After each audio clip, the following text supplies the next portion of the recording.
Olá, minha gente, tudo bem com vocês? Boa noite a todos os presentes. É uma alegria muito grande a gente estar recebendo vocês aqui no Curso LEP, né, trazendo aí, nessa sexta-feira, um momento de aprendizado. É tão importante, né, minha gente, a gente aprender, a gente aumentar nossos conhecimentos, até porque, minha gente,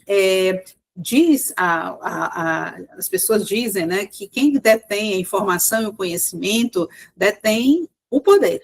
né? Então, se você quer ser poderoso, se você quer deter o conhecimento, se você quer deter algo que possa mostrar sua presença no mundo, detenha o saber, tá bom? Então, minha gente, vamos aqui começando, né? Com o René, Jorge Ari, Inês, Kert Samara, e mais 3 pessoas aqui, que eu não consigo dizer o nome. Para quem não me conhece, eu sou a professora Léo Mendes. Boa noite, Rochelle Ávila, deve ser uma das pessoas. Então, quem não me conhece, sou a professora Léo Mendes, e eu estou aqui numa missão muito especial, né, dar o pontapé inicial para o nosso preparatório no concurso de Fortaleza. Professora Léo, o que a gente mais ouve as pessoas dizerem é assim, minha gente. Professora Léo, esse concurso vai acontecer mesmo? Gente, é palavra do prefeito, né? Não é a professora Léo que está dizendo, é a palavra do prefeito de Fortaleza.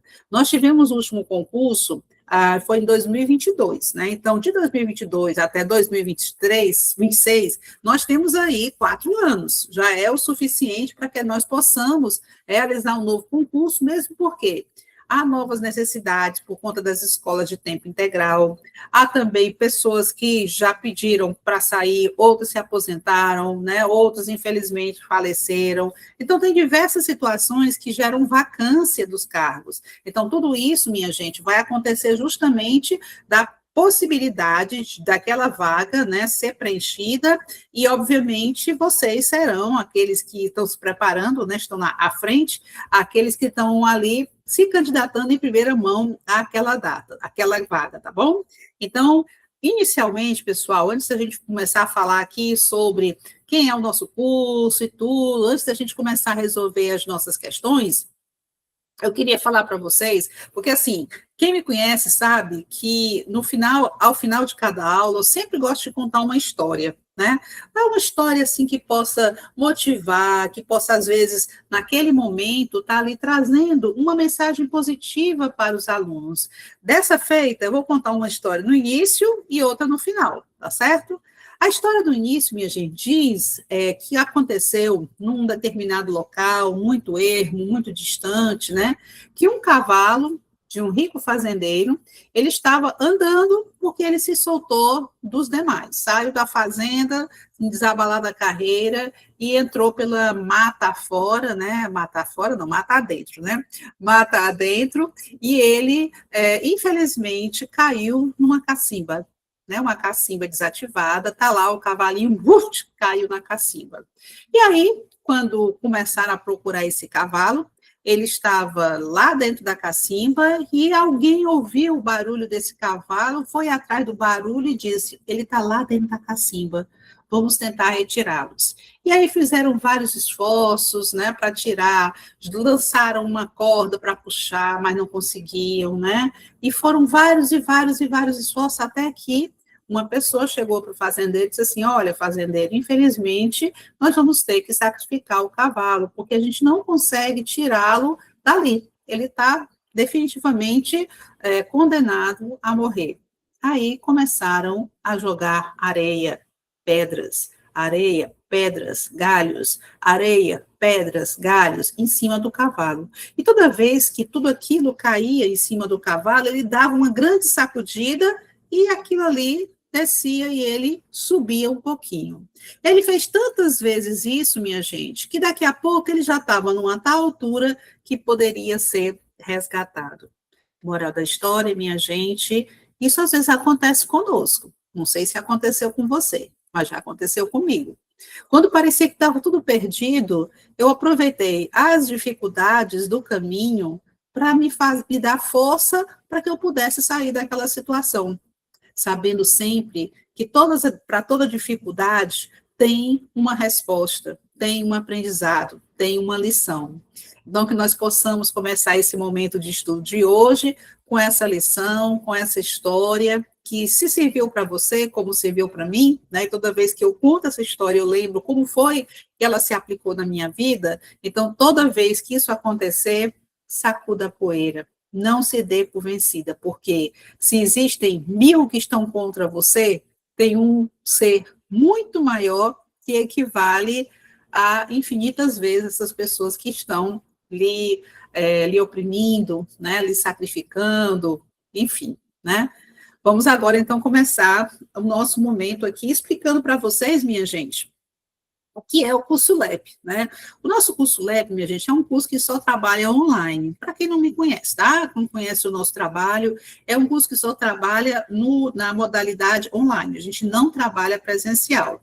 E é um curso que surgiu já, minha gente, há 5 anos, né? Nós estamos fazendo 5 anos o curso LEP agora, né? No final de março.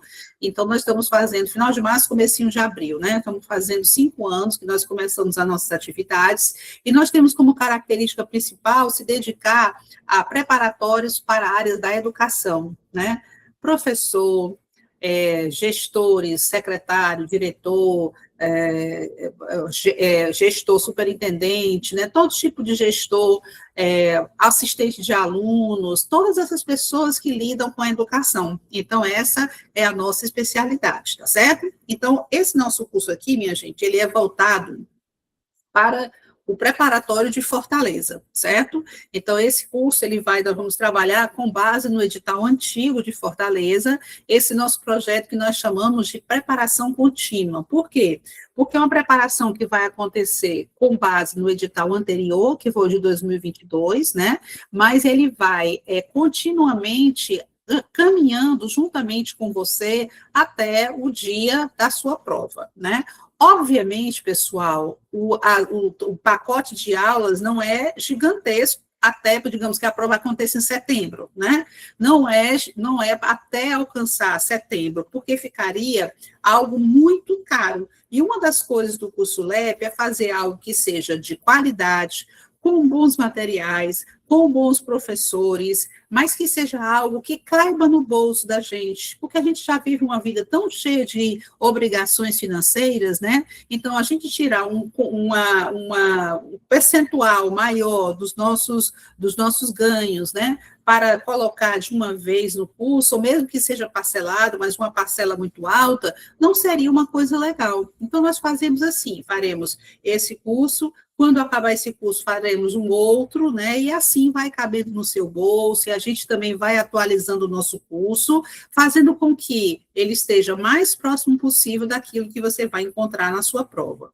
Uma das características do curso LEP, minha gente, é trabalhar com resolução de questões. Isso não quer dizer que eu não possa pegar, por exemplo, um dia um artigo e dissecar aquele artigo para você. Não, eu posso fazer isso dentro da legislação.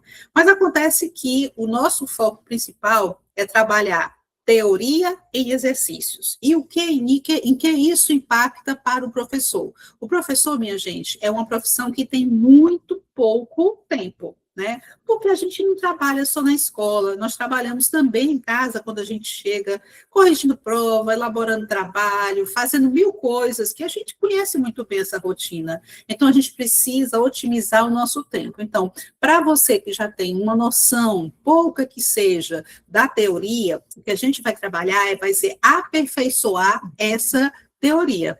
Trazer essa teoria à tona através dos exercícios, mas somente com aquelas situações que sejam pertinentes à prova.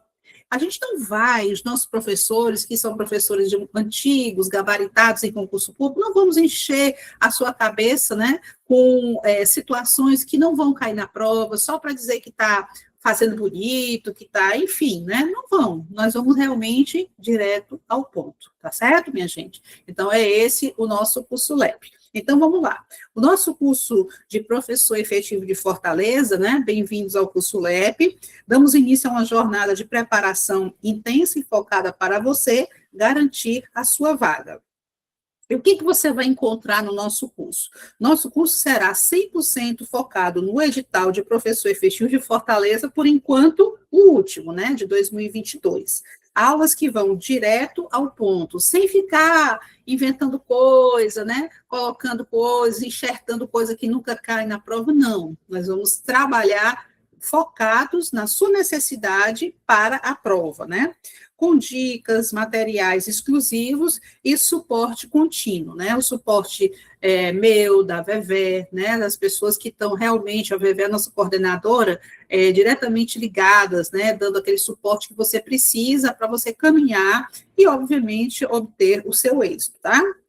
Aí temos aqui a nossa carga horária. Esse nosso projeto atual, que eu falei para vocês, que é um pedaço do nosso projeto total, ele consta com 25 aulas de 2 horas de duração. Gente, é muito importante, quando você for adquirir um curso, seja ele no LEP, seja ele no curso A, B, C ou D, que você pergunte o valor e a carga horária. Porque, às vezes, o valor é pequenininho, mas a carga horária também é muito reduzida. A nossa carga horária, minha gente, é a carga horária que é recomendada ao máximo que pode trazer alguns bons frutos no online. Léo, não entendi o que você falou. Existe um trabalho de pesquisa dizendo que, em razão das aulas online acontecerem agora digamos assim, grande proporção, pesquisadores se dedicaram e chegaram à seguinte conclusão, se dedicaram ao estudo e chegaram à seguinte conclusão, que um aluno, ele só consegue produzir bem, o seu cérebro, né, digamos assim, só consegue aprender melhor quando ele passa até 2 horas numa aula online. Mais do que isso, essa pessoa, ela cansa, ela passa a não render bem. Então, nós vamos ter aulas de, no máximo, 2 horas, certo? Pode ser que passe 5 minutinhos, pode ser que passe 10 minutinhos, aqui e acolá, tudo bem, né? Principalmente a aula do professor Theo de português, né? Que é o queridão, né, do português no nosso curso. Ele é tão divertido, minha gente, que a gente esquece até que está assistindo aula de português, e às vezes ele passa um pouquinho, tá? Então, serão 25 aulas de 2 horas, ou seja, carga horária de 50 horas de aula no total do curso, né? Quando acabar com o curso, você pode contar todas as aulas que você teve, você vai ter lá 50 horas de aula. Deixa eu ver se eu pulei alguma coisa. Não, pulei não. Então, temos aqui o cronograma, né, de aulas que vai começar no dia 11 de março e vai até 24 de abril, certo? Então, até 24 de abril, a gente já vai estar lançando um outro curso para os alunos, né, que se interessarem em continuar o seu estudo conosco. Gente, vocês consultem aí nosso feed, né, de publicações, e vejam quantas pessoas já passaram pela gente e estão hoje vitoriosas, com a graça de Deus, né? Nós ficamos tão felizes com isso, porque a gente tem a certeza, não somente, digamos assim, estrategicamente falando para o LEP, mas a gente tem a certeza que nós participamos da conquista de alguém, da conquista no seu âmbito profissional. É muito bom isso, né? Então, vejam lá os nossos alunos que foram, digamos, premiados, não, a palavra certa não é essa, que conquistaram a sua aprovação, né? Porque não é um prêmio, é, na realidade, uma conquista, né? E verifique, né, que pode ser você daqui a pouco, daqui a alguns meses, daqui a um ano, tá? A gente tem que sempre pensar assim, o que a gente vai estar querendo fazer daqui a um ano, em 2027, em fevereiro de 2027, acabando fevereiro de 2027, o que eu vou estar querendo fazer? Onde é que eu vou estar querendo estar presente? Onde é que eu quero estar, né? Então, a gente tem que trabalhar nessa direção, pensando nisso, vibrando para isso e trabalhando para isso, tá? Então, nossas aulas vão de 11 de março a 24 de abril, né? Os nossos professores, professor de conhecimentos gerais na parte didática, professor Bruno Marques. Alguém conhece o professor Bruno Marques? Hein? Quem que conhece o professor Bruno? Alguém presente? Pronto, a Rochelle, Arthur, Laís, né? Professor nota 10, né, minha gente? Aparecida. Olha aí, professor Bruno aí com seu fã-clube, né? Professor Bruno, maravilhoso, minha gente, uma experiência enorme, um carisma imenso, né? É o nosso professor da parte didática. Temos também o professor Teófilo Bevilacqua. Quem é que conhece o professor Teófilo? Eita, que começa a se subir coração em cima de coração, né? O professor Teófilo, ele é muito engraçado. Ele tem um conhecimento, né? Às vezes, quando eu tenho alguma dúvida de português, eu pergunto alguma coisa para ele. Gente, ele faz um relatório e manda para mim dessa minha dúvida, né? É maravilhoso o professor Theo, né? A professora Gorete Rodrigues está dizendo que ama o professor Theo, né? muito animado, né? O professor Jorge Ari está dizendo, ele é muito bom, você aprende português sem querer, né? Inclusive, ele tem um curso, minha gente, um modular bem chutinho de português, né? Que é maravilhoso, minha gente. Todo mundo que adquire esse modular, ele vem com a resposta muito positiva, né? Do que aprendeu, né? Aí temos também a professora Elma, de conhecimentos pedagógicos, ela vai trabalhar muito com a parte, principalmente o pessoal da pedagogia, né? Ela vai trazer elementos importantes, também muito boa a professora Elma, que é uma professora que, inclusive, trabalhou muito conosco, né, na turma de gestores, uma pessoa com experiência larga, um carisma imenso, né? Gente boa demais. Eu, né, professora Léo, legislação educacional, vou trabalhar todas aquelas legislações. Obrigada, Sônia, obrigada pelos coraçõezinhos, gente. Muito obrigada, pessoal, muito obrigada mesmo, viu? E o professor Pedro Evaristo, né, um monstro da matemática, um monstro do raciocínio lógico, assim, uma vez eu entrei por engano na sala dele, não quis sair para não, assim, não chamar atenção, né? Isso aconteceu com o professor Pedro e com o professor Theo também. Eu entrei na sala, né? O professor Theo já estava na sala, e o professor Pedro, eu entrei na sala que ele estava dando aula, e, minha gente, eu que não sou muito afeita à matemática, a raciocínio lógico, pessoal, eu entendi bem direitinho uma questão, seria capaz de fazer essa questão novamente, a partir do trabalho desse grande professor Pedro, certo? E o investimento, Léo, isso aí deve custar os olhos da cara, né? Investimento assim, demasiado. Gente, olha só, investimento. Se você já estudou conosco, ou seja, se você é um aluno LEP, Léo, o que é um aluno LEP? O aluno LEP é aquele que fez pelo menos um curso conosco. Qualquer curso. Obrigada, viu, Gorete? Muito obrigada, Gorete Rodrigues. Se você fez um curso conosco, em qualquer momento dos nossos 5 anos de existência, você é um aluno veterano. Então, os valores para alunos veteranos, é esse aqui, minha gente. No Pix, 190, pelas 50 horas a aula. Essa aula de hoje, ela vai ficar disponível para quem quiser, que aderir ao nosso projeto, né, vai ficar disponível, um cartão em até 4 vezes, R$ 207, certo? Mas aí eu tenho um detalhe para vocês, né, para as mulheres, né? E quem é a primeira vez conosco, no Pix 231 e no cartão 252, que pode ser até em 4 vezes. Promoção do Dia das Mulheres, minha gente. 20% de desconto até o dia 6/3. Léo, como é que é isso? Como é que vai funcionar? Agora pronto, agora já tem aqui mais de 30 pessoas, eu já posso explicar como é que vai funcionar. Gente, homens, não fiquem chateados, viu? Porque no dia do homem, que é o dia 15/7, 15 de julho, né, nós vamos fazer uma promoção para vocês. Não fiquem chateados, certo? Essa promoção é para as mulheres por conta do dia 8, que é o Dia Internacional da Mulher, né? Então, vamos lá. Como é que vai funcionar essa promoção? Durante a nossa aula, em determinados momentos, logo depois, entre uma questão e outra, eu vou falar 3 coisas que têm a ver com mulher, certo? A primeira é uma frase, a segunda e a terceira são 2 grandes mulheres. Então, o que é que vocês vão fazer, mulheres? Se vocês quiserem esse desconto de 20%, né? Vocês vão copiar essas 3 frases e vão mandar ainda hoje, certo? Olha o detalhe, mandar ainda hoje para a Vevé, tá bom? E até o dia 6 fica valendo para vocês o desconto de 20% sobre aquele valor que nós demos, certo? Então, por exemplo, eu tinha colocado aqui como exemplo, um aluno veterano que vai fazer por Pix, né, de 190, com a promoção do Dia da Mulher, cai para R$ 152. É um desconto maravilhoso, né, minha gente? Léo, então não entendi como é que eu devo fazer, você tem que assistir a nossa aula.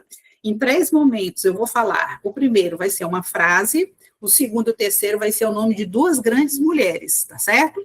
E aí você copia, quando acabar a aula, você manda lá para o WhatsApp do curso LEP, né, que eu posso até fixar aqui para você, mas está em todas as nossas artes, está lá fixado o nosso WhatsApp, certo?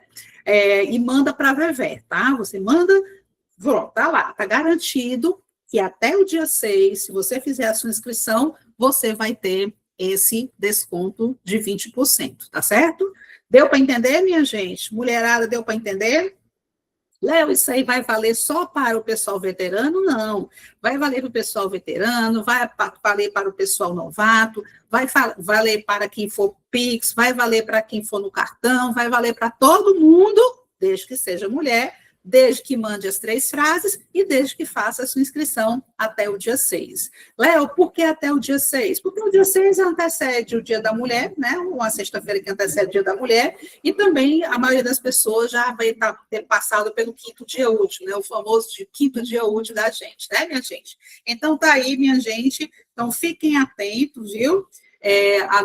As nossas frases, eu vou dizer, vocês anotam, muito tranquilo, minha gente, é um desconto muito tranquilo, a gente quer realmente valorizar as mulheres, fazer com que as mulheres realmente se sintam importantes, né, e potencialize toda essa força que nós sabemos que nós temos. Então, como garantir uma vaga? Só colocando aqui, mande uma mensagem para o nosso WhatsApp de atendimento, amanhã a Vevê entrará em contato com você e realizará a sua inscrição, né? Olha o WhatsApp aí, minha gente, por gentileza, copiem aí o WhatsApp,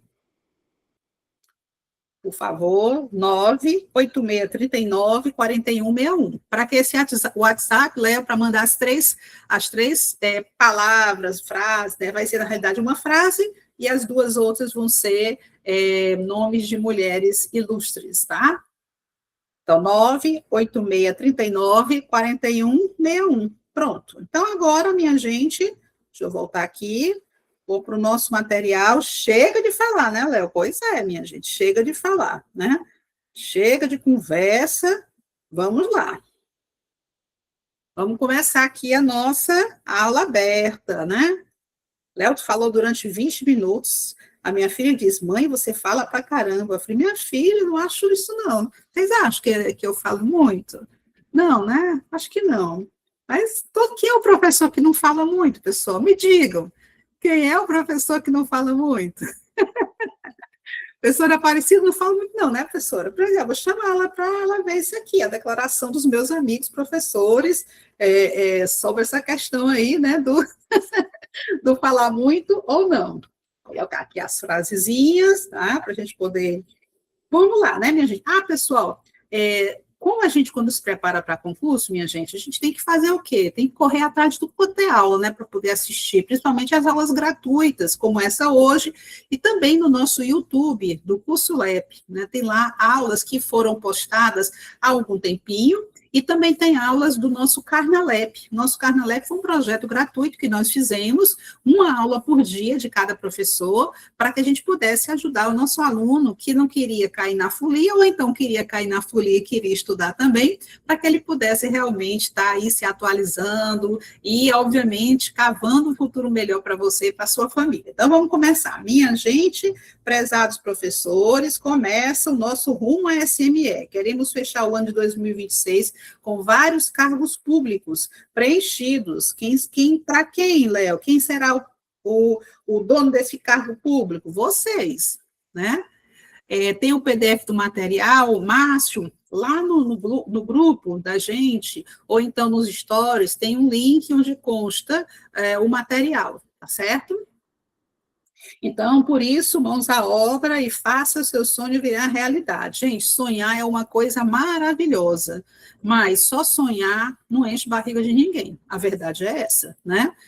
Eu tenho um sonho de ser professor efetivo, de contar com o meu orçamento com um valor significativo, de ter uma certa projeção social, porque, minha gente, quer queira ou quer não, se você é concursado, as pessoas dizem, olha, fulano de tal, sou concursado do município, né? É status, né, minha gente? Porque a pessoa ganha um diferencial. Então, quem é que não quer isso para a sua vida? Quem não quer dizer que o ano anterior você era uma coisa e agora você é algo a mais? Vamos lutar para isso, vamos lutar para que esse sonho se torne realidade.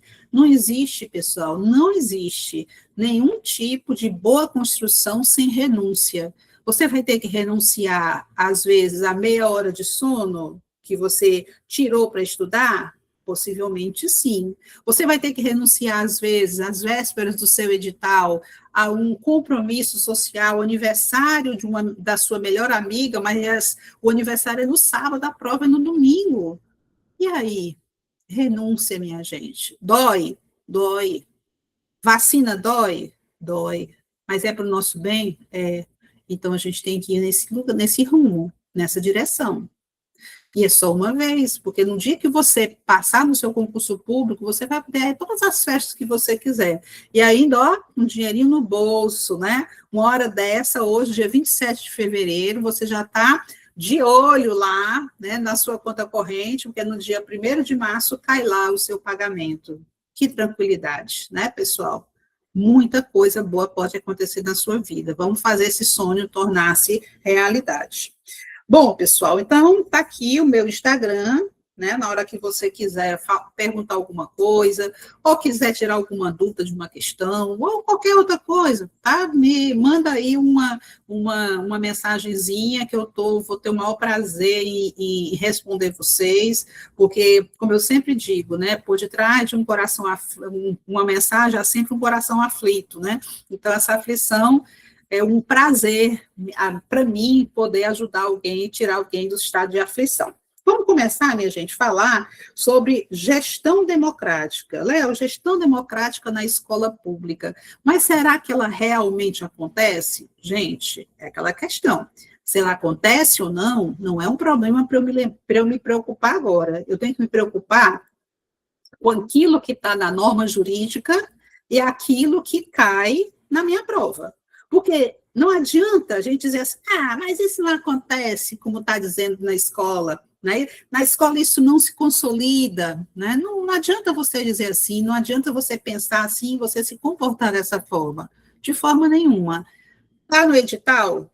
Pode ser cobrado? Então é isso que eu vou dizer como verdade absoluta. Até que eu chegue no meu cargo público, que eu esteja numa escola como professor efetivo, né? Porque professor efetivo é diferente de professor que está com estágio probatório, né? Consolidado. Professor efetivo é todo aquele que tomou posse do cargo público, né? Então, não adianta, né, você antes estar discutindo isso. Quando estiver lá, aí você faz o seu melhor, faz acontecer, faz a coisa mudar para melhor, né? Então, vamos lá. Vamos falar, então, de gestão democrática na escola pública. Gente, olha aqui, a primeira coisa, gestão democrática é só na escola pública. Falou em gestão democrática, você pensa em escola pública, somente em escola pública, tá certo? Outra coisa também, Léo, de onde saiu essa gestão democrática? Gente, a gestão democrática saiu do processo, vamos dar aqui para azul, tá? Do processo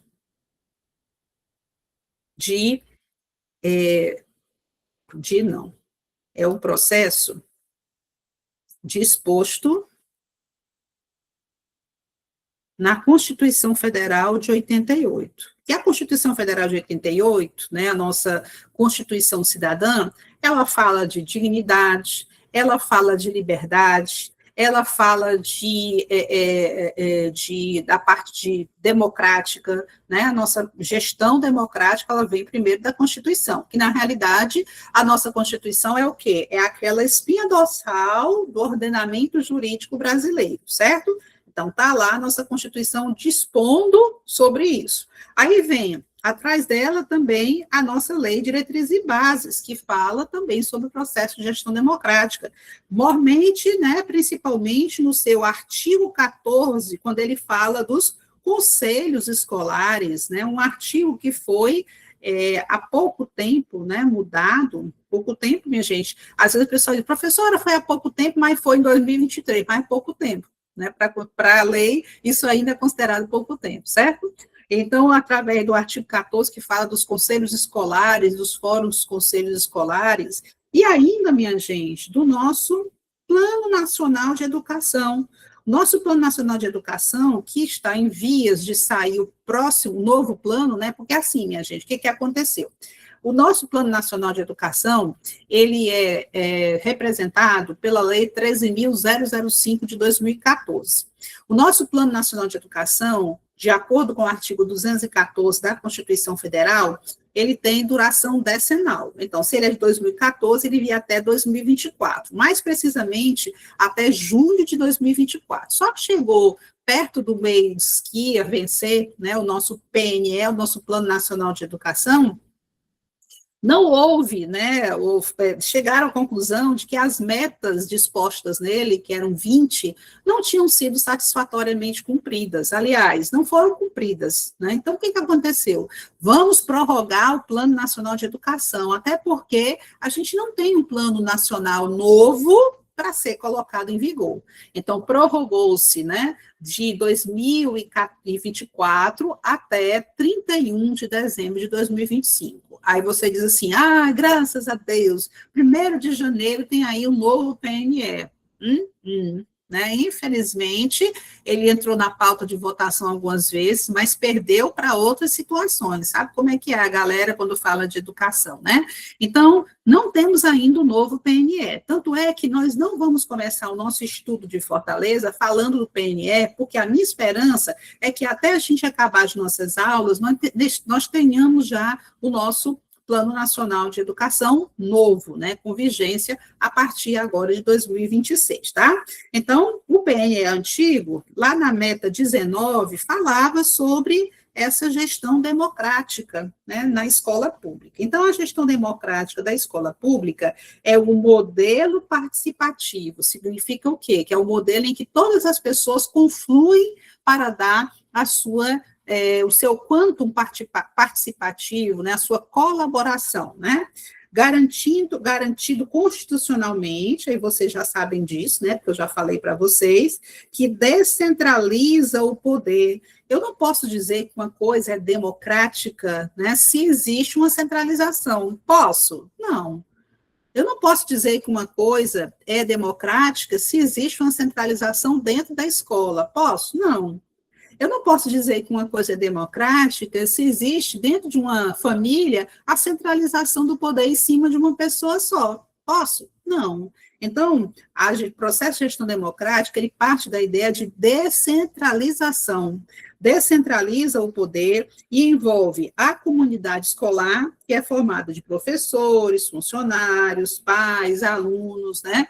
Nessa nossa norma 169, nós vamos encontrar quem são essas pessoas que fazem parte dessa comunidade escolar, quando se fala comunidade escolar. Nas decisões pedagógicas, administrativas e financeiras, né? Baseia-se na transparência, no diálogo e na corresponsabilidade, com mecanismos como os conselhos escolares, que estão lá dispostos, né, minha gente, no artigo 14 da nossa LDB, e também na nossa norma, que é a Lei Complementar 169, de 2014. Nós vamos estudá-la hoje, tá certo? De transparência, diálogo e corresponsabilidade, com mecanismo como conselhos escolares, grêmio estudantil e a construção coletiva do projeto político-pedagógico. Pessoal, toda vez que nós fazemos parte de alguma coisa, a gente se torna partícipe, se torna mais interessado. Você pegar alguma coisa em que já vem tudo pronto para você, não torna você partícipe daquilo ali. Então, diminui até a sua, né, a sua responsabilidade, diminui a sua sinergia com o grupo, né, a sua ligação com o grupo. Então, é muito importante que a comunidade esteja dentro dessas decisões para se tornar também parte, né, integrante desse processo. A gestão participativa da escola pública em Fortaleza está também representada pela Lei Complementar 169 de 2014, e sobre ela resolveremos algumas questões. Gente, o que é uma lei complementar, né?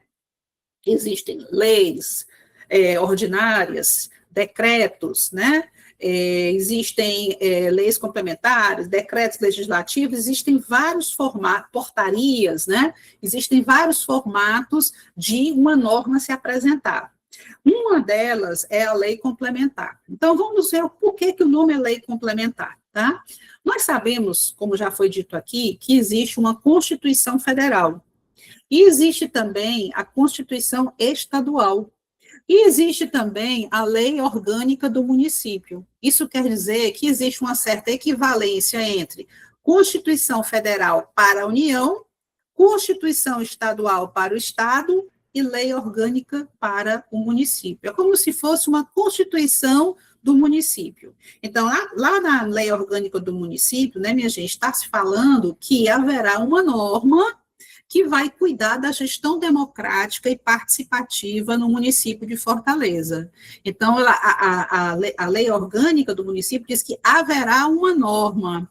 Então, essa norma, ela vai ser justamente uma lei que complementa, por isso a lei complementar, né? Complementa aquilo que foi dito lá na lei orgânica do município. Então, toda vez que você ouvir falar em lei complementar, só um minutinho, minha gente, que eu sou muito friorenta, vou aumentar aqui toda vez que houver uma lei complementar, é porque ela complementa algo que já foi prometido antes, seja na Constituição Federal, seja na Constituição Estadual, ou seja na lei orgânica do município, tá certo? Então, essa lei complementar 169, ela vai tratar justamente da gestão participativa da escola pública no município de Fortaleza. Então, vamos lá, começamos aqui. Exercícios. Gente, esses exercícios, pessoal, eles foram feitos todos por mim. Por quê? Esse da Lei 169. Por quê? Porque, apesar de constar, né, nas provas de Fortaleza, eu acredito que se caiu uma questão na prova de 2022, foi muito. Então, a gente não tem, para fazer um treino com vocês, esse arcabouço, né, de questões para poder trazer numa aula como essa. Então, o que a gente faz? O que eu faço? E eu faço isso com muitas matérias, porque tem muitos conteúdos que não têm realmente esse arcabouço, né, como eu falei, de questões para que eu possa utilizar. Eu tenho que elaborar, não tem como. Ainda tem outro porém, né, minha gente? Como eu trabalho com várias legislações, eu não posso, às vezes, utilizar uma questão que foi do ano passado, no final do ano passado, ou no meio do ano passado, porque, às vezes, a questão já está desatualizada. Então, é um cuidado muito grande que a gente tem que tomar.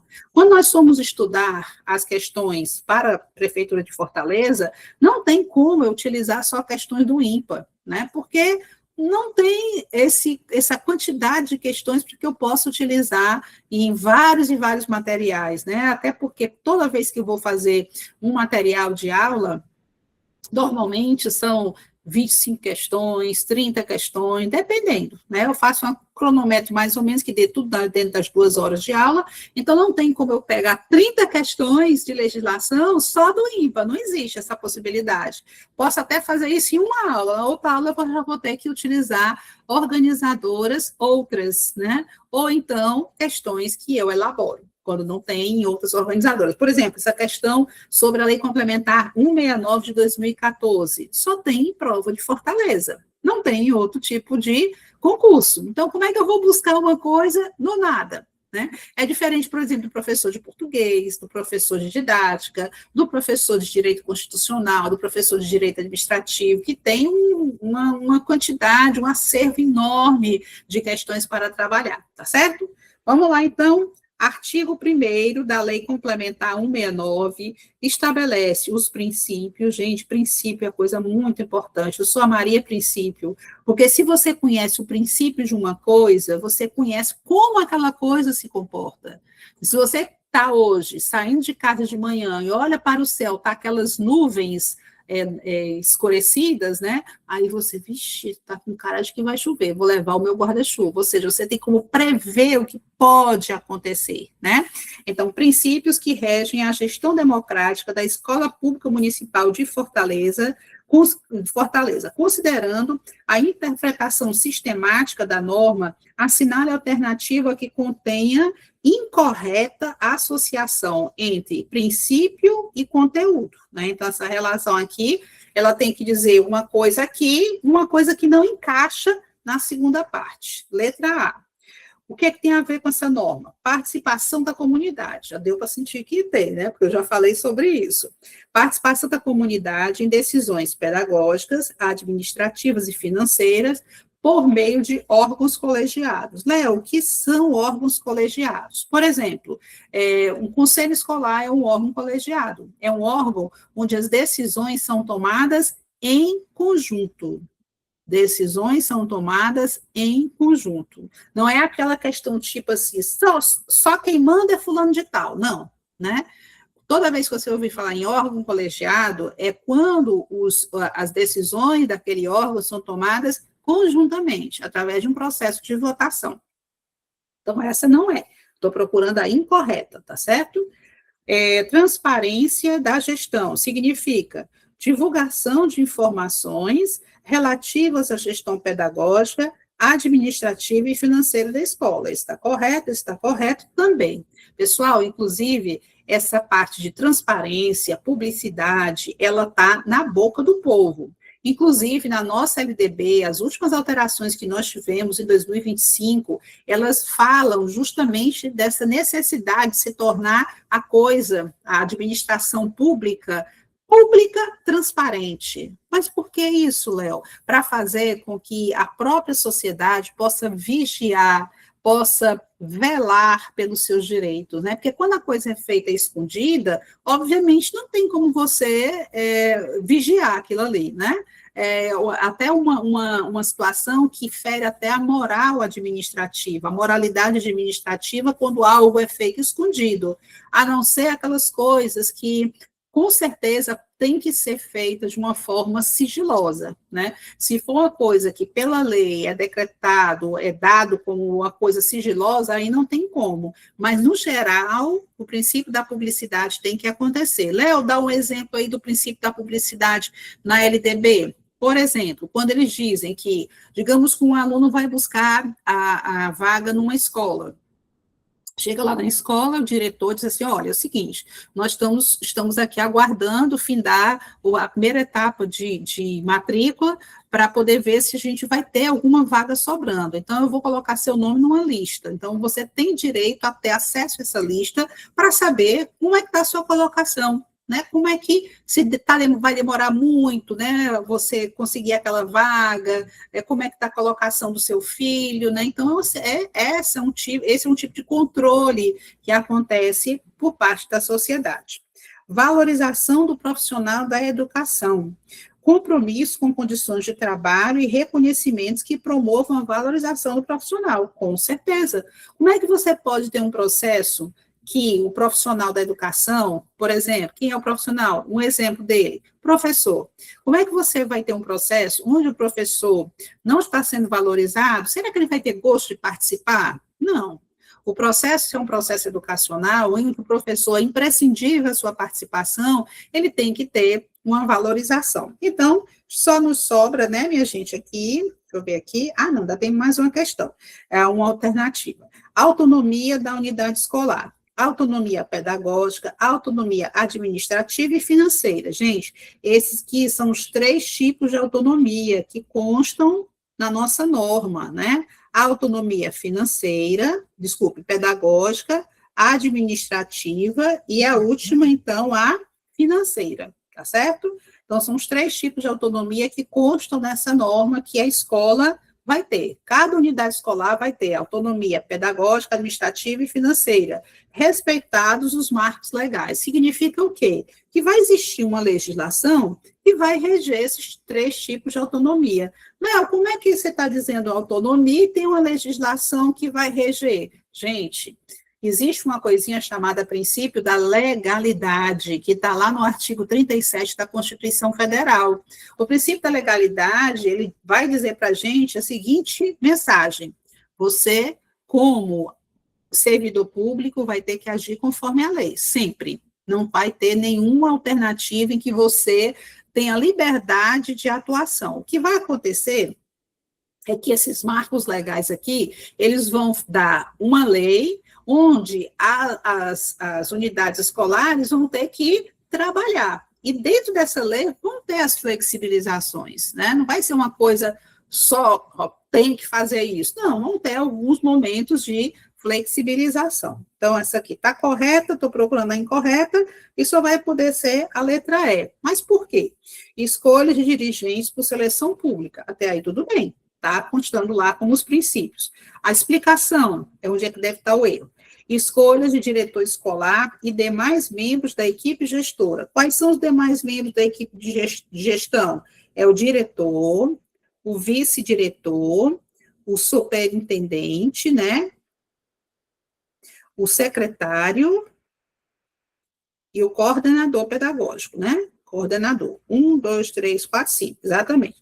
Da equipe gestora, mediante seleção interna, restrita ao corpo docente. Dizendo assim, é só o corpo docente que participa? Não.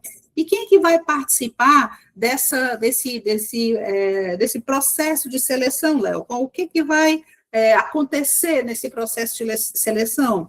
Vai acontecer uma ampla participação, é o que diz a lei, e é o que a gente vai trabalhar aqui. Ampla participação, tá? Não vai ser somente o professor, os docentes que vão participar, e sim vai ter um processo de ampla participação. Todos vão poder participar. Quando ele diz ampla participação, ele fala com respeito à comunidade escolar, aos membros da comunidade escolar. Gente, está tranquilo aí para vocês ou está muito rápido? Me digam aí, enquanto eu tomo uma águazinha, está tranquilo? Tranquilo, Rochelle, professora Rochelle. Perfeito. Está tranquilo, professor Jorge. Sou Arthur. Professora Sônia. Ok, minha gente. Tranquilo, então. Obrigada aí, viu, pelo retorno de vocês. Questão número 2, ainda sobre o mesmo assunto. Com base nos artigos 2º e 3º, gente, eu fiz as questões colocando os artigos no enunciado. As que eu fiz e não coloquei o artigo no enunciado, eu coloquei lá embaixo, escrito, para facilitar a procura de vocês, tá certo? Para localizar mais facilmente esses conhecimentos que a gente está explorando hoje aqui. Então, com base nos artigos 2º e 3º da Lei Complementar 169, de 2014, que versa sobre a gestão democrática da escola pública no município de Fortaleza, sobre a comunidade escolar e a autonomia pedagógica. É correto afirmar. Então, essa nossa questão vai falar sobre comunidade escolar e autonomia pedagógica. A definição de comunidade escolar exclui os trabalhadores terceirizados. Gente, não exclui, tá? Os trabalhadores terceirizados, na realidade, quando se fala sobre comunidade escolar, ele está falando, né? Os membros da comunidade escolar. Vou colocar aqui para vocês. Comunidade escolar. Isso aqui está na norma, tá? Mas eu só estou aqui antecipando, porque toda vez que a gente fala, né? Vocês são professores, sabem disso, a gente vai começando a gravar, né? Vai começando a captar aquelas mensagens, né? Então, são estudantes, pais, / responsável pelo aluno, né? Pai, responsável, o pessoal de efetivos do magistério, professores, né?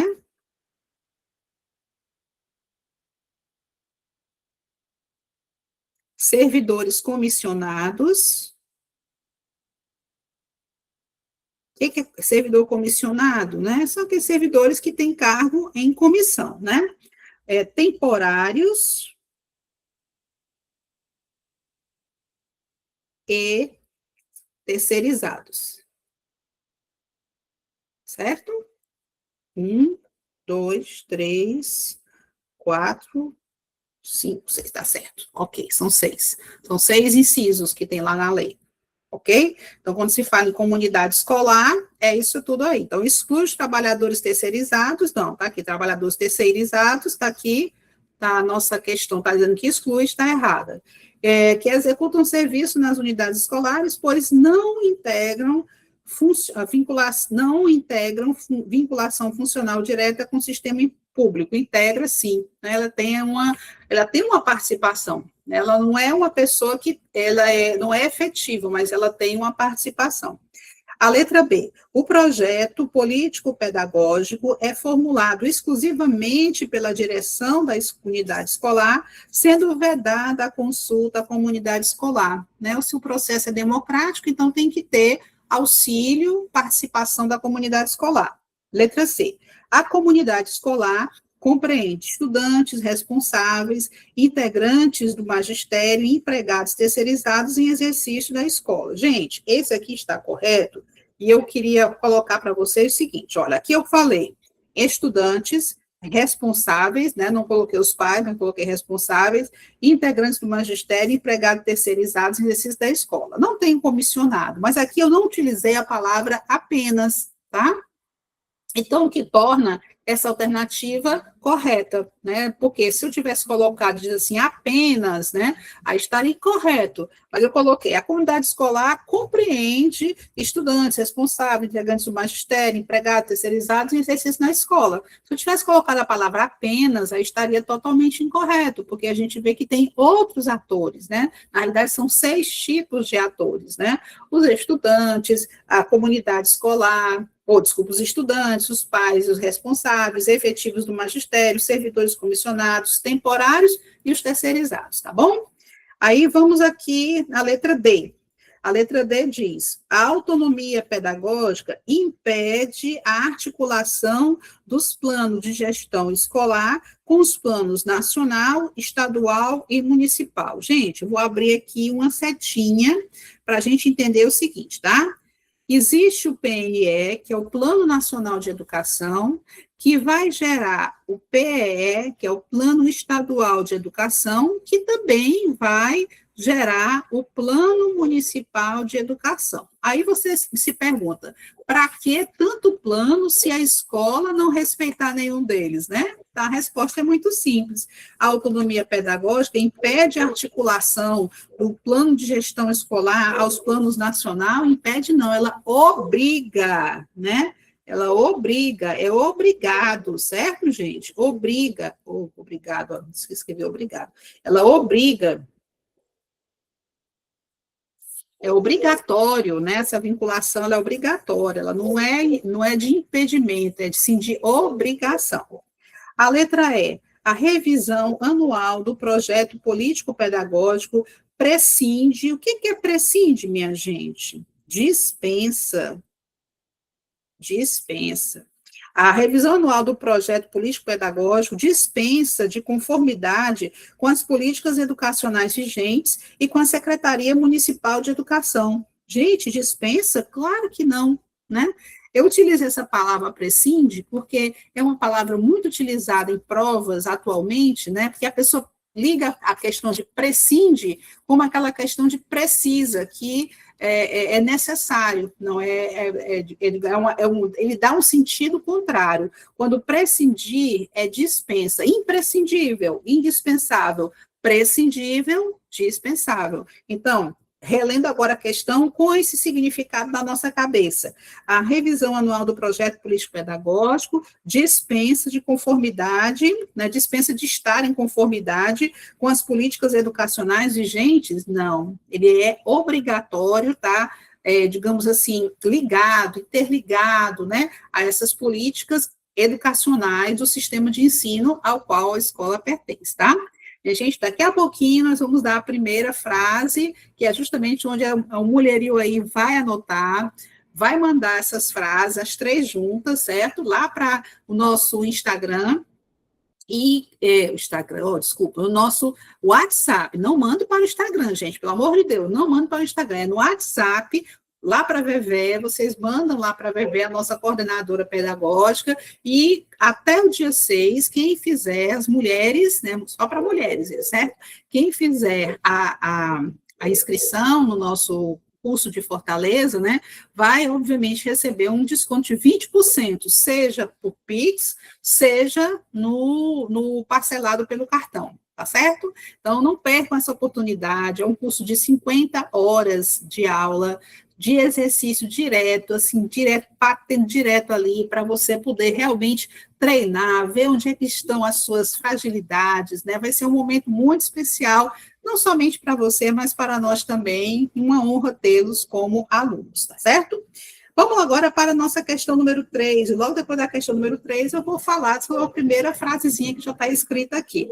A Lei Complementar 169, de 2014, sobre a gestão democrática da escola pública no município de Fortaleza, tratam da autonomia administrativa financeira das unidades escolares, Nessa perspectiva, assinale a alternativa que apresenta interpretação incompatível com o texto da lei em referência. Vamos lá. A autonomia administrativa inclui a formulação, aprovação e implementação do plano de gestão da escola, com certeza. Quando eu falo em autonomia administrativa, porque tem assim, minha gente, tem lá autonomia administrativa, autonomia pedagógica e autonomia financeira. Então, cada uma delas tem digamos assim, um elenco, né, de competências que a escola vai poder exercer dentro daquela autonomia, né? Autonomia administrativa, o que eu posso fazer? Autonomia pedagógica, o que eu posso fazer? Tá? Então, isso aí é bem importante para qualquer prova, tá? Então, vamos lá, autonomia administrativa inclui a formulação, a aprovação e implementação do plano de gestão da escola. Tá até tranquilo, né? Porque administrativo, plano de gestão, são coisas que são parecidas. A reorganização do calendário escolar em situações de reposição de aulas é um dos elementos da autonomia administrativa, com certeza. Agora, tem gente que confunde com autonomia pedagógica. Professora, mas não é o calendário escolar? Sim, é o calendário escolar, tem ligação com a questão pedagógica, mas só que é uma função administrativa. Tudo que for a parte de organização, que não é meramente pedagógica, é administrativa, minha gente. Por exemplo, isso aqui é a organização do calendário escolar. Eu quero organizar alguma coisa referente à parte pedagógica ou eu quero organizar uma estrutura? Eu quero organizar uma estrutura. Então, ela é administrativa, tá certo? Então, essa está correta. Eu quero aqui estar incorreta, porque aqui é incompatível.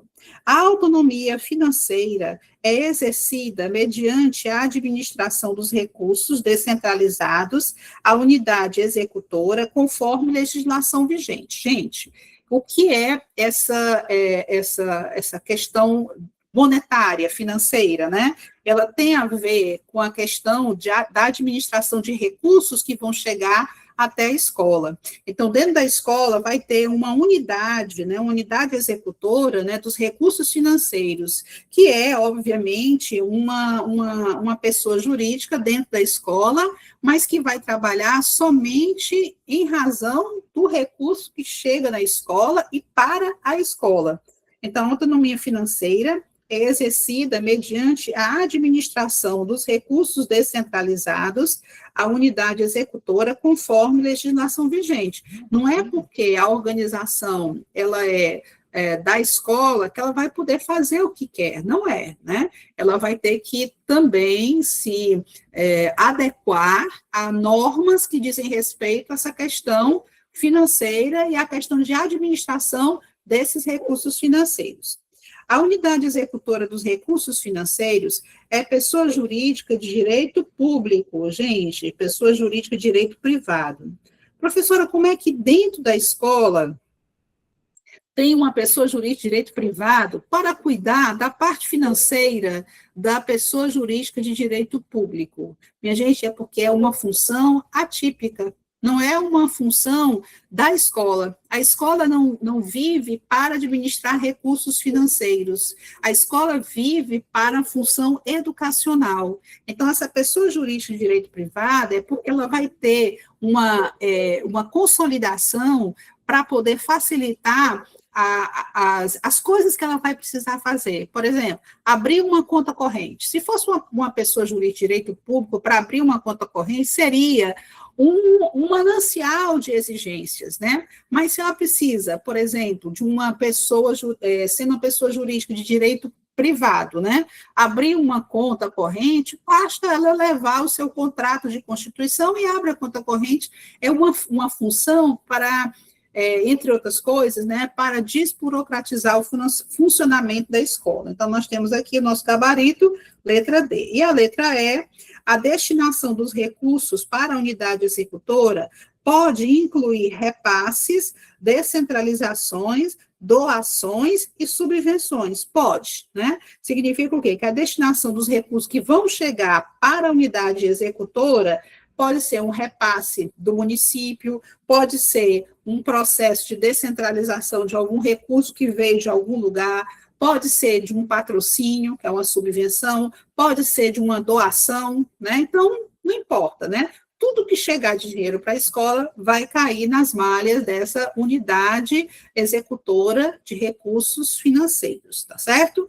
Aí, minha gente, aqui, olha, como eu falei para vocês, está aqui os artigos que compreendem essa nossa nossa questão. Inclusive, depois que eu fiz a questão, eu ainda incluí o seguinte, é o artigo 4º, o artigo 5º e o artigo 6º, né? O artigo 6º, ele também precisa ser visto para poder a gente completar o entendimento total dessa nossa questão, tá certo?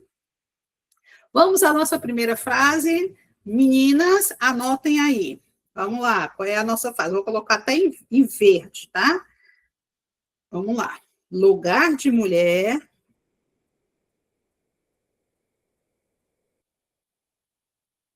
é onde ela quiser.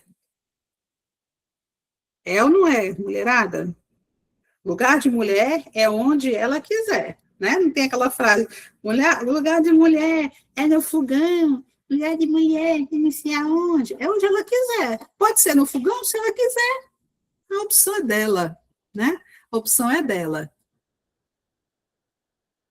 Descentralizar, professor Arthur Ian, né? Como ele está falando sobre a questão da descentralização. A destinação dos recursos para a unidade executora pode incluir repasse, descentralizações, doações e subvenções. Professor, esse processo de descentralização, ele não fica claro na nossa norma 169 de 2014. Eu estou explicando o processo de descentralização de modo geral, que é como acontece na administração pública, né? O processo de descentralização é, às vezes, um recurso que vem, que não é exatamente do poder público, mas não é contra a lei, né? E é oriundo de algum processo de descentralização. Essa nossa própria norma aqui, a Lei Complementar 169 de 2014, ela não entra em detalhes do que seja essa questão de descentralização, né, recursos advindos da descentralização. Ela simplesmente cita, né? Por isso que eu não vou poder enriquecer muito, porque pode ser que tenha alguma peculiaridade, né, que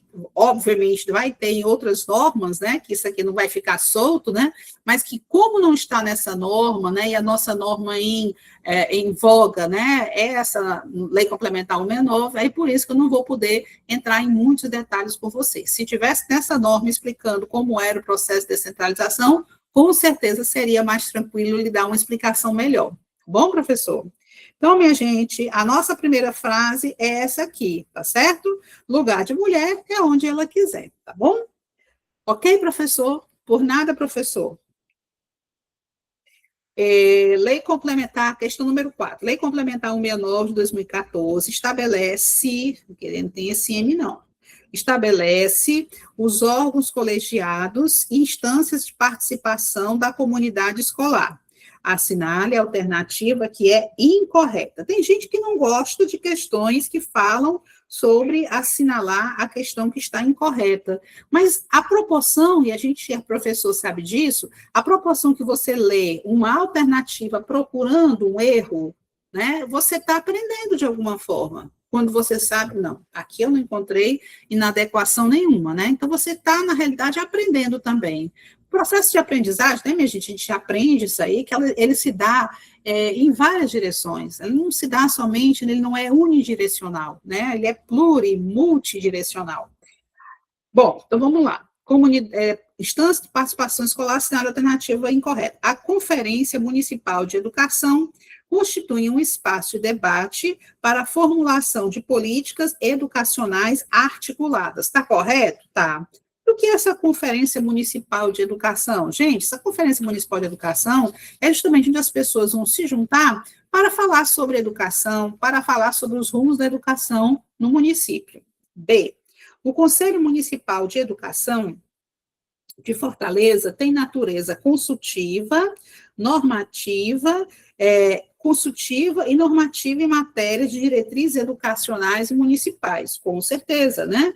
Consultiva é quando você tiver uma dúvida, você vai até o conselho tirar essa dúvida. Normativa, porque ela vai fazer normas que vão vigorar dentro daquele município. Letra C. A Assembleia Geral Escolar é a instância máxima de participação direta da comunidade escolar. Não, e o que é essa Assembleia Geral Escolar? Gente, essa nossa Assembleia Geral Escolar é uma assembleia que, como o próprio nome já diz, né, minha gente, ela vai reunir todas as pessoas que formam a comunidade escolar, né, de uma forma ampla, de uma forma que até mesmo através de uma Assembleia Geral pode acontecer de pedir para poder investigar, por exemplo, um gestor que não está pela Assembleia, né, se comportando adequadamente, né, não está cumprindo seus deveres, né, a Assembleia Geral Escolar, ela tem um grande poder nesse sentido, tá certo? O Conselho Escolar é composto por número par de conselheiros, não é número ímpar, garantindo equilibrada representação dos segmentos, né? É número ímpar, no mínimo de 9, podendo chegar até 21 conselheiros. Então, esse aqui é o nosso gabarito, né, que é a incorreta. A Assembleia Geral Escolar pode deliberar sobre a prestação de contas dos recursos repassados à escola? Pode. Ela veio com recurso, chegou na escola e não viu o resultado da aplicação daquele recurso na escola. Ela pode deliberar. Deliberar é o que, Léo? Decidir sobre a prestação de contas dos recursos que foram repassados à escola. Senhor gestor, o que é que o senhor fez com o dinheiro que chegou na escola, né? E o diretor, como ele é o que vai ser responsável pela unidade financeira, né, a unidade que vai administrar os recursos financeiros da escola, né, ele vai ter que prestar essa conta, tá bom? Então, artigos 8º até o artigo 12. Aqui, minha gente, estão uma olhadinha também no artigo 13 do 14, que tem algumas coisas que vão ajudar vocês a complementar melhor essa ideia. Questão número 5. O artigo 14 da Lei Complementar 169 de 2014 dispõe sobre a composição e representatividade do Conselho Escolar. Considerando o conteúdo desse dispositivo legal, assinale a alternativa incorreta dentre as seguir apresentadas. O Conselho Escolar é um órgão de natureza consultiva, fiscalizadora, mobilizadora e deliberativa da comunidade escolar. Correto. Gente, agora só um tempozinho aqui, tá? Chamar atenção para um detalhe importante, tá? Aqui ele falou no Conselho Escolar, no âmbito da Lei Complementar 169. No âmbito da Lei Complementar 169, se a sua questão vier tendo em vista a Lei Complementar 169, você vai confirmar que o Conselho Escolar, ela tem natureza consultiva, fiscalizadora, mobilizadora e deliberativa da comunidade escolar. Se for de acordo com o artigo 14, o mesmo artigo, o artigo 14 da LDB, ele só diz que o Conselho Escolar tem função deliberativa. Então, o que você vai fazer? Vai ficar apavorada, arrancando os cabelos? Não. Se for de acordo com o artigo 14 da LDB, função deliberativa do Conselho Escolar. Se for de acordo com a Lei Complementar 169, deliberativa, fiscalizadora, mobilizadora e consultiva. Tá certo?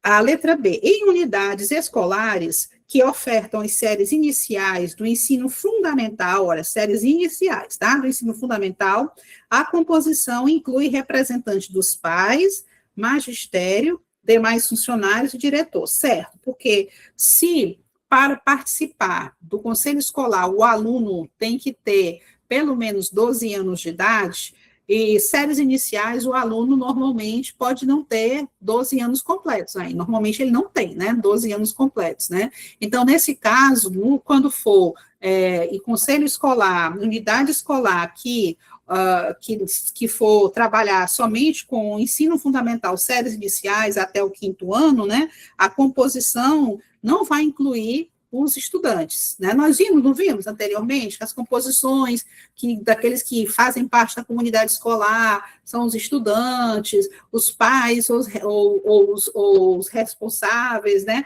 Os professores, não é isso?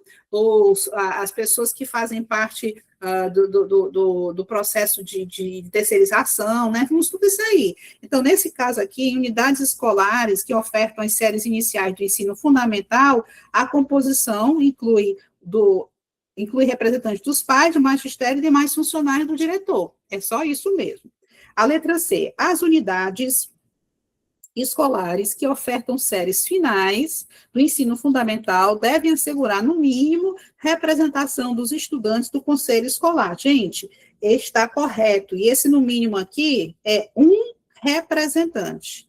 Um representante, tá? Quer dizer, um aluno. Mas por quê? Porque são séries finais. E séries finais, o aluno já está no sexto, sétimo, né? Oitavo ano, então, nono ano, até o nono ano, então ele já vai ter essa idade, né? Quando ele vai poder fazer a sua representação e dar a sua voz. A letra D, minha gente. O número de membros do conselho escolar deve ser ímpar, correto, né? Para poder, quando for fazer o processo de votação, nunca dar empate, né? Se for par, corre o risco de dar empate. Variando entre 9 a 21 conselheiros, correto. Então, nosso gabarito só pode ser a letra E, né, minha gente? A nossa questão número 5, letra E. A representação do segmento discente, quem é o discente, minha gente? Aluno, né? Aluno. É obrigatório em todas as unidades escolares. Todas? Não. Se for unidades escolares que só trabalhem com o ensino fundamental, séries iniciais, não vai ter aluno nessa representatividade, tá? Independentemente da oferta de séries do ensino fundamental. Independentemente, não, dependentemente, né? Esse independente aqui está tornando a nossa questão incorreta. Continuando agora, minha gente, a nossa caminhada com outro assunto também que gosta, aí o IPA gosta, viu, de trabalhar com o ECA. O Estatuto da Criança e do Adolescente, que é a Lei 8069, criada em 13 de setembro de 1990, que garante a proteção integral. E o que é essa proteção integral, minha gente? Do âmbito físico, do âmbito espiritual, do âmbito social, o âmbito moral e o âmbito mental. Então, esse aqui, minha gente, vão ser os âmbitos onde o ECA vai focar as suas atenções, né? Tem o nosso mnemônico FESM ao quadrado, tá? FESM ao quadrado. FESM ao quadrado, físico, espiritual, social, moral e mental.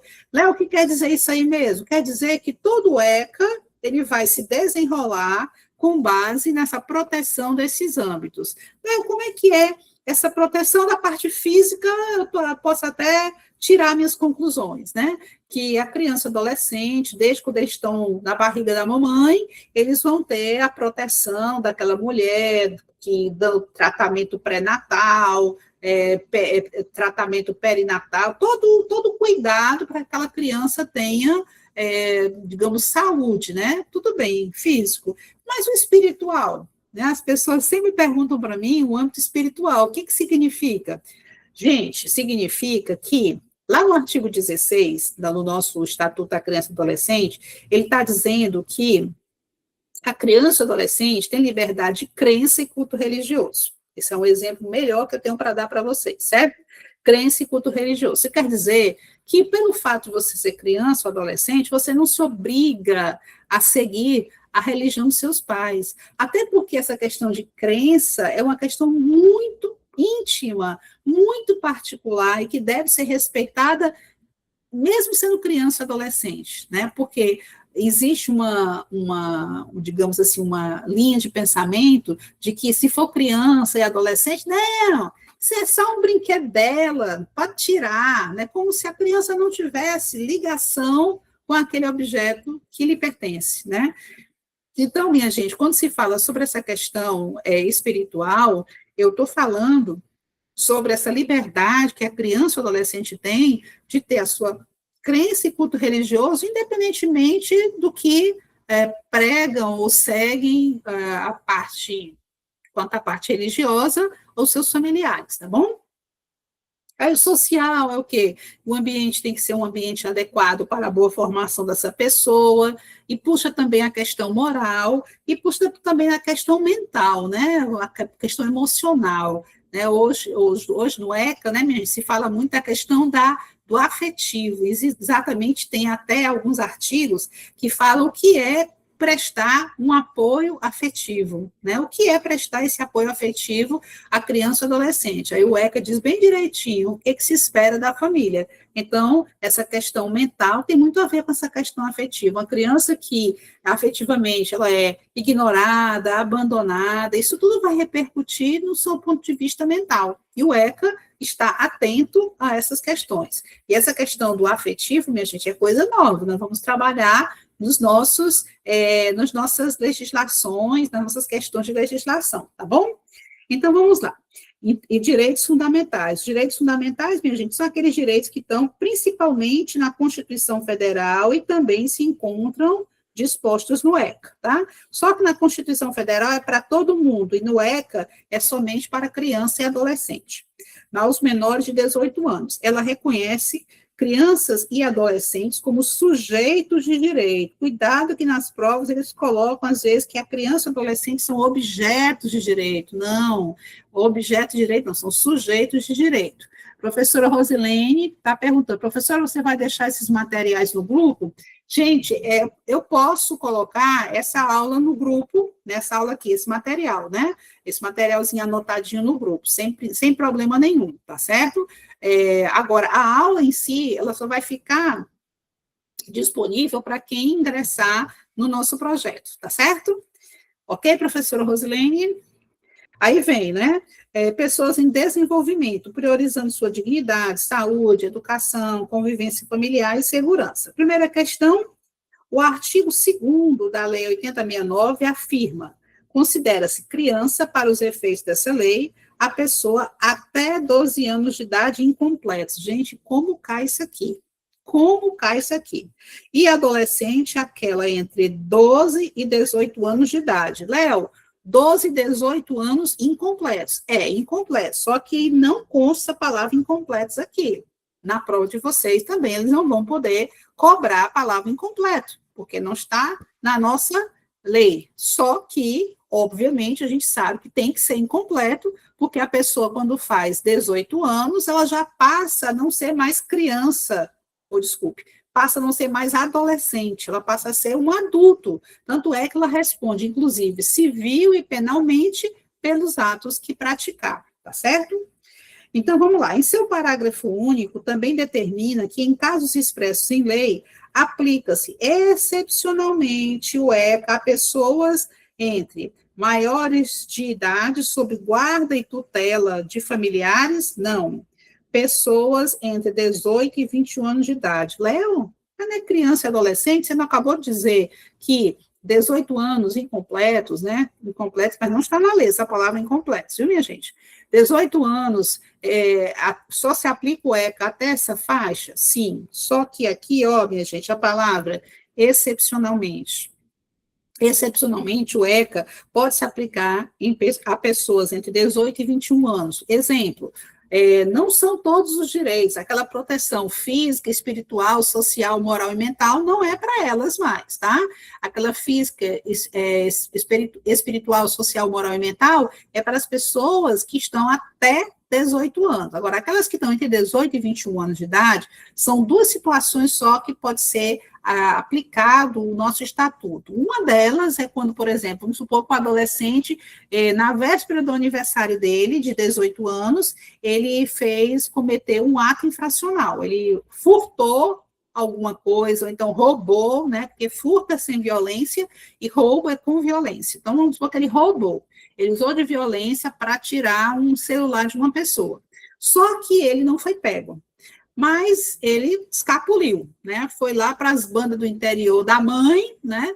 E ficou por lá escondido. E quando ele fez 19 anos, ele resolveu voltar. Quando ele chegou com 19 anos, o pessoal, apreendeu aquela pessoa, né? Então, ele vai responder conforme o ECA. Por quê? Porque o ato ele praticou enquanto ele era ainda protegido pelo Estatuto da Criança e do Adolescente, tá certo? Então, vamos lá. Então, há pessoas entre 18 e 21 anos de idade, mas só que em caráter excepcional. Número 7. O artigo 9º da Lei 8069 afirma que o poder público, as instituições e os empregados devem proporcionar condições adequadas ao aleitamento materno. Tal direito se estende, inclusive, para quem? Gente, quando a criança nasce do ventre de uma mulher que está privada de liberdade, a criança tem culpa? Não tem. Eu posso negar a essa criança o direito de ter o aleitamento pela sua mãe, seja ela quem for? Tenha feito ela o que ela fez? Também não. Então, durante pelo menos 6 meses, essa criança, ela vai estar, se a mãe estiver presa, né, dentro de uma unidade prisional feminina, onde contam com creches, né, para crianças, para bebês que ainda estão em processo de aleitamento, justamente para atender uma demanda do ponto de vista físico, que tem a ver com a questão da saúde daquela criança. Lembra que a gente falou? Físico, espiritual, social, moral e mental? Então, uma criança que é amamentada, ela tem mais chance de não desenvolver determinadas moléstias. Então, ao proteger aquela mulher, né, aquela criança, dando a ela o direito de ser amamentada por aquela pessoa, que mesmo estando privada de liberdade, é garantir um direito a uma propensão a uma melhor saúde para aquela criança. Então, aos filhos de mães submetidas a medidas privativas de liberdade. O restante está tudo errado, né? Instituto e ACP, ele colocou somente aí uma questão muito tranquila, mas eu queria tocar nesse ponto, porque é muito comum as pessoas acharem que, pelo fato da mulher estar presa, se ela tiver gestante, ela não vai ter direito a amamentar seu filho, que o filho vai ser retirado dos braços dela para ser adotado, não é nada disso que acontece, minha gente. 6 primeiros meses, ela vai ter o processo de aleitamento materno, a criança, né, vai ter o processo de aleitamento materno, nesses 6 primeiros meses de vida, até mesmo se houver uma necessidade, aquele aleitamento continuar, ele vai continuar, podendo continuar até 1 ano, né? Só que completou 1 ano, não tem como aquela criança ficar dentro de um ambiente prisional, porque não é um ambiente adequado para ela, né? Para a sua formação, né? Então, o que essa criança vai ser entregue? Vai ser entregue a outro membro da família biológica, vamos supor que um pai, né, esteja solto, né? Ele vai cuidar da criança, ou então a sua família extensa. O que é família extensa? Aquela família que vai além da família biológica. Os avós, os tios, os primos, né? Pessoas que têm algum tipo de relação familiar e que não seja da família biológica, aquela família central mesmo, de pai, mãe e filhos, né? Ninguém vai ser adotado porque a mãe está presa, né? E se não houver família extensa, a mulher está sozinha no mundo, que é como acontece muito, que quando a mulher pratica um ato, um crime, ela é presa, normalmente ela passa por um processo, não todas, né, minha gente, mas um processo de abandono da sua família. Vamos supor que não tem ninguém para ficar com aquela criança, ela vai ficar numa entidade do Estado, aguardando que aquela mãe possa sair da prisão e possa ir pegar o seu filho, tá? Questão número 8.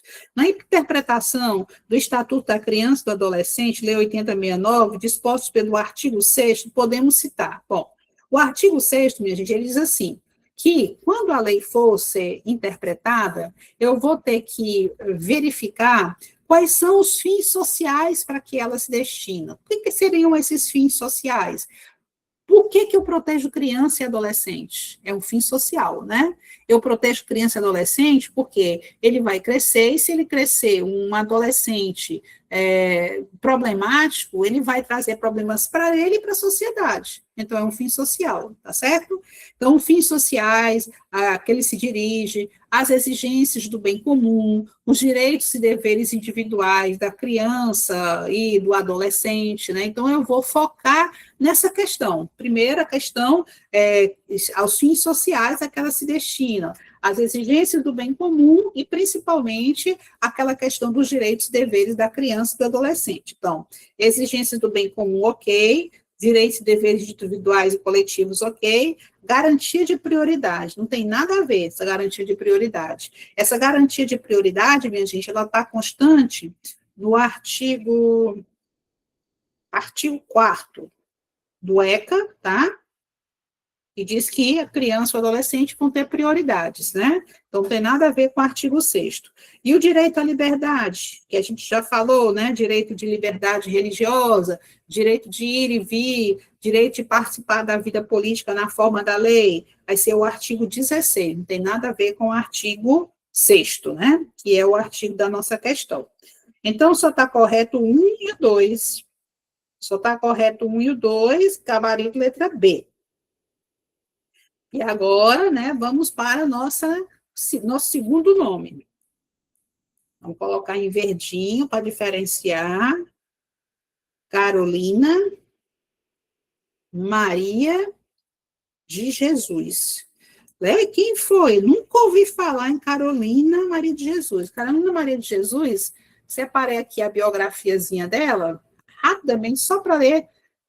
Ela viveu, a Carolina Maria de Jesus, era uma escritora negra, né, que viveu boa parte de sua vida numa favela, em São Paulo, sustentando a si mesma e 3 filhos. Trabalhava como catadora de papel e sua fama nasceu a partir do dia que ela lançou o livro Quarto de Despejo, Diário de uma Favelada, publicado em 1960. Imagine o que não era mulher negra, pobre, né, e favelada em 1960, que teve um sucesso estrondoso logo no lançamento, tendo vendido 10 mil exemplares em apenas uma semana, além de ter sido traduzido pelo menos para 13 idiomas e distribuído em mais de 40 países. Então, as nossas homenagens a Carolina Maria de Jesus, essa mulher que em 1960, apesar de ser catadora, né, de coisa que naquela época nem tinha tanta coisa de reciclagem, né, mas ela era catadora, ela criou 3 filhos,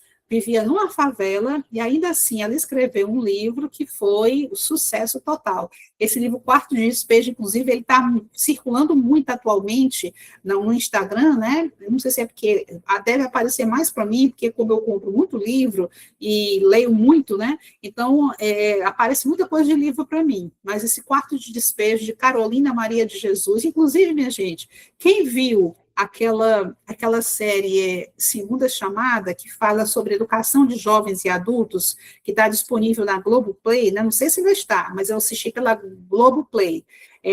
A série é Segunda Chamada, sobre a educação de jovens e adultos. O nome da escola é Carolina Maria de Jesus, né? Muito legal. E na própria série, eles falam quem foi, né? Carolina Maria de Jesus.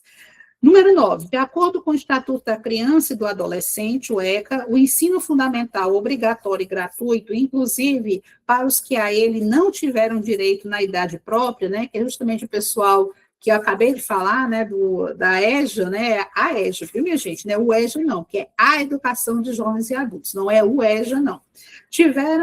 Além que não tiveram acesso na idade própria, é considerado, né, o ensino fundamental obrigatório. Um direito facultativo?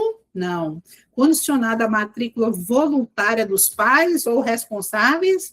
É obrigatório, né, minha gente? Os pais ou responsáveis da matrícula, ela é obrigatória a partir de que idade? 4 anos. Um benefício assistencial? Não, não é um benefício assistencial, é um direito. As famílias de baixa renda, piorou a situação. Uma diretriz, não é uma diretriz, é um direito. Da iniciativa privada, não, é um direito que o Estado tem que conferir às pessoas, né? Para ampliar o acesso à educação básica, um projeto, não é um projeto, é um direito opcional, ele não é um direito opcional, ele é um direito obrigatório, então só nos sobra a letra E. É um dever do Estado assegurar à criança e ao adolescente. Essa última questão, minha gente, é de uma lei que ainda vai entrar em vigor, pessoal, sabe quando, minha gente? Ela ainda vai entrar em vigor agora em março, tá? E eu já estou antecipando que esse ECA digital pode estar na sua prova. Então, já estou antecipando. Inclusive, nós temos uma turma de domingão da legislação, que nós já estudamos bastante esse ECA digital, já antecipando, né, as nossas nossos futuros lançamentos legislativos, legais, né, as nossas novas leis. Já ouviu falar do ECA digital? O ECA digital, o ECA digital vai fazer com que o outro perca a validade? Não, ele vai agregar-se ao outro, certo? O ECA digital é a Lei 15.211, é um conjunto de regras que atualiza o ECA, que já conhecemos, ampliando para o ambiente online seus dispositivos que não eram compatíveis com o ano de surgimento do ECA em 1990. Ou seja, quando o ECA surgiu em 1990, o que era o mundo online, né, minha gente? Muito aquém do que ele é hoje. Então, por isso que, para evitar estar colocando coisa nova no ECA de 1990, eles preferiram fazer uma lei específica atualmente valendo dentro do modelo que hoje o mundo online representa de perigos para crianças e adolescentes, né? O ECA Digital vem estabelecendo novas obrigações para as plataformas digitais, como redes sociais e jogos eletrônicos, na proteção de crianças e adolescentes. A lei exige que empresas implementem mecanismos para prevenir e combater riscos como cyberbullying, exploração sexual, além de criar ferramentas de controle parental e garantir a verificação de idade para acesso a serviço. Como assim, Léo? Como é que eles vão verificar a idade do molequinho que está lá na frente do computador ou do celular? Eles vão ter que criar dispositivos. E segundo a reunião que houve lá no Senado Federal, com administradores de plataforma, né, eles disseram que tem condição de ver realmente se aquela pessoa é menor de idade, se está mentindo com relação à sua idade, tá certo? Então, ele disse que tem essa condição. E o que ele diz quando está controle parental? Controle parental é que até os 16 anos de idade, vai ter a obrigatoriedade de estar ligado ao dispositivo de um adulto, né, para que aquele adulto possa verificar o que aquela criança ou aquele adolescente está fazendo a nível do mundo virtual. Então, vamos lá, minha gente, questão número 10. Tendo em vista a Lei 15.211, obviamente, nessa questão eu fiz para a turma do Domingão, porque não existe, nem a lei entrou em vigor, mas eu estou já fazendo as questões para a gente poder ir treinando, tá, pessoal? Porque mesmo que não tenha, né, não caia na prova de Fortaleza, que eu acho difícil, pode ser que caia, né, porque é uma lei nova, uma lei que traz vários elementos. Vamos supor que você precise desenvolver um texto dissertativo. Aí você já pode utilizar os conhecimentos do ECA Digital como um padrão de repertório cultural, né? Então, você já fica sabendo. Então, tendo em vista a Lei 15.211, o ECA Digital analisa as afirmativas que se seguem. Sem prejuízo das demais sanções cíveis, criminais ou administrativas, em caso de descumprimento das obrigações previstas nessa lei, assegurados o devido processo legal, a ampla defesa, o contraditório, os infratores não estarão sujeitos às penalidades. Gente, que graça tem fazer uma lei que diga que é proibido fazer alguma coisa se não tem penalidade? O cara vai fazer, não está nem aí. Então, tem que ter uma penalidade, né? Tem que haver uma penalidade para aquele que transgride,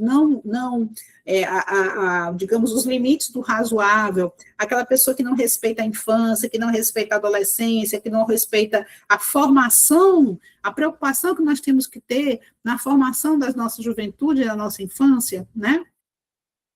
A número 2, a lei dispõe sobre a proteção de crianças e adolescentes em ambientes digitais e aplica-se a todo produto ou serviço de tecnologia da informação, direcionando a crianças e adolescentes no país ou de acesso provável por eles. Então, essa norma, ela vale para todas as crianças no âmbito nacional. Eu não posso querer que uma lei brasileira vá valer para outro país, né? Isso aí seria um atentado à soberania desse país. A número 3, no âmbito de seus serviços, os provedores de produtos ou serviços direcionados a crianças e adolescentes ou de acesso provável por eles deverão garantir que usuários ou contas de crianças e adolescentes até 18 anos, no caso, crianças no caso é adolescentes até 16 anos de idade, estejam vinculadas ao usuário ou à conta de um de seus responsáveis legais. Então, essa aqui está errada, porque essa idade aqui, minha gente, não é 18 anos, é 16 anos de idade. Então, até 16 anos de idade tem que estar vinculado à conta de uma pessoa adulta responsável por ele, tá certo? Justamente para poder haver uma corresponsabilização também, né? Se você tem uma responsabilização que é da família, a família não pode jogar essa responsabilização nas costas de outras pessoas, né? Ah, por que meu filho está vendo isso agora? Cadê a sua vigilância sobre ele? Cadê o seu cuidado sobre ele, né? Então, no caso, minha gente, somente a 2 é correta, né? E agora, o terceiro, que não podia deixar de ser, né, gente? Tatiana Sampaio, bióloga, cientista, que descobriu aí a polilamina, não é isso? Tatiana Sampaio. Então, nossas três aí, né, já foram ditas durante a nossa aula. Temos aqui uma frasezinha: a fé justifica você estar hoje aqui. Por que você está hoje aqui? É porque você tem fé que você pode passar. É ou não é? Se você não tivesse fé, você estava vendo televisão, estava dormindo, estava fazendo outra coisa. Hoje, uma sexta-feira, então, tem um monte de coisa para fazer. Mas, se você tem uma fé, essa fé justifica você estar hoje aqui comigo, resolvendo 10 questões, quebrando a cabeça, esquentando a cabeça. Não é isso? E aí, falando sobre fé, eu separei aqui uma historinha para vocês, para a gente finalizar o nosso momento. Estava eu olhando o velho João, entretido em varrer folhas secas do jardim. A área era grande e o velho caprichava em não deixar nenhuma folha no gramado. João, disse eu sorrindo, que maravilha se você pudesse, só através de um desejo, ver todas essas folhas espalhadas aqui, espalhadas, de repente empilhadas num monte só. Isso facilitaria o seu trabalho. João virou para mim e disse assim: e eu posso mesmo, eu posso fazer esse montinho, eu posso fazer com que essas folhas se juntem rapidamente. Aí eu disse para o João: João, duvido que você possa fazer isso através de um passe de mágica. Aí o João pegou e falou assim: folhas, juntem-se todas, disse o velho, e continuou limpando a relva até que todas as folhas ficaram juntas no mesmo monte. Aí ele virou para mim, o velho João, e disse: tá vendo? Não foi esse o melhor meio de eu realizar tudo aquilo que eu desejava? Em outras palavras, minha gente, o desejo dele se realizou. Mas se realizou por quê? Por que todas as folhinhas do jardim foram juntas, ficaram juntas através de um monte? Porque ele não parou de trabalhar. Assim, minha gente, se você tem um desejo de passar no concurso da Prefeitura de Fortaleza, nós temos coisas a dizer para você: trabalho, perseverança e fé. Se não tiver esses componentes, minha gente, fica difícil você ter força para renunciar a tudo aquilo que você vai precisar renunciar para alcançar os seus objetivos. Mas não esqueça, é um objetivo maravilhoso. Pode mudar a sua vida para melhor, sensivelmente. Tá certo? Então, fica aí o nosso recado. As duas últimas, só peguei das duas últimas. A primeira foi, né? Deixa eu ver aqui, lugar de mulher, onde ela quiser. A segunda é Carolina Maria de Jesus, e a terceira, Tatiana Sampaio, ok? Gente, se vocês mandarem essas três mensagens para a Vevé, até o dia 6, vocês poderão fazer a